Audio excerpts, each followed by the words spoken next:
వేములవాడ రాజన్న ఆలయం ముందు ఉద్రిక్త వాతావరణం ఏర్పడింది. దర్శనాలు నిలిపివేయొద్దంటూ ఆలయం ముందు బీజేపీ ధర్నా చేసింది. దిష్టిబొమ్మ దహనం చేశారు. విస్తరణ పనులు జరిగినంత మాత్రాన గుడిని మూసివేస్తారా అంటూ బీజేపీ నేతలు ఆందోళన చేపట్టారు. రాజన్న దర్శనాలు యథావిధిగా కొనసాగించాలని డిమాండ్ చేశారు.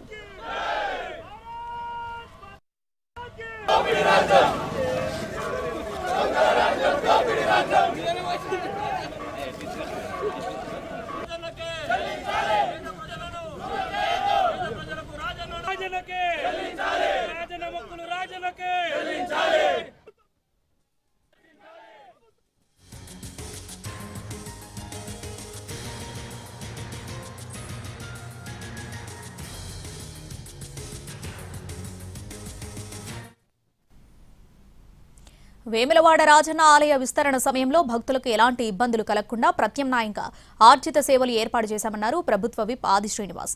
ఆలయంలో సుమారు 64 నుంచి 70 పిల్లర్లతో మండపాల నిర్మాణం చేసే క్రమంలో పెద్ద పెద్ద మిషన్స్ ద్వారా వేయాల్సి ఉంటుందన్నారు ఆయన. ఆ సమయంలో భక్తులకు ఎలాంటి ఇబ్బందులు తలెత్తకుండా భీమేశ్వర ఆలయంలో దర్శనాలు ఏర్పాటు చేసినట్లు చెప్పారు.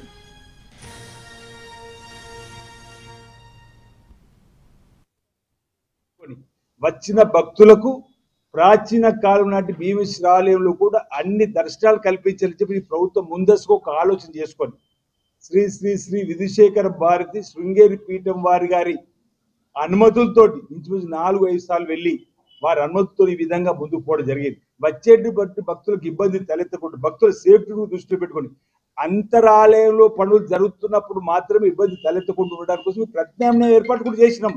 భక్తులకు మెరుగైన రీతిలో సేవలు అందించాలని చెప్పని ఈ ఆలయాన్ని విస్తరించి చేసే క్రమంలో 150 కోట్లు వెచ్చించుకుని జరిగింది. రాబో రోజులు కూడా మరిన్ని నిధులు వెచ్చించుకొని అభివృద్ధి పద్ధతుల్లో తీసుకొని పోతాం. సందర్భంగా చెప్తూ వాళ్ళకి అనుగుణంగా వారు చెప్పినప్పుడు ఆలోచన కూడా తీసుకుని పోవడానికి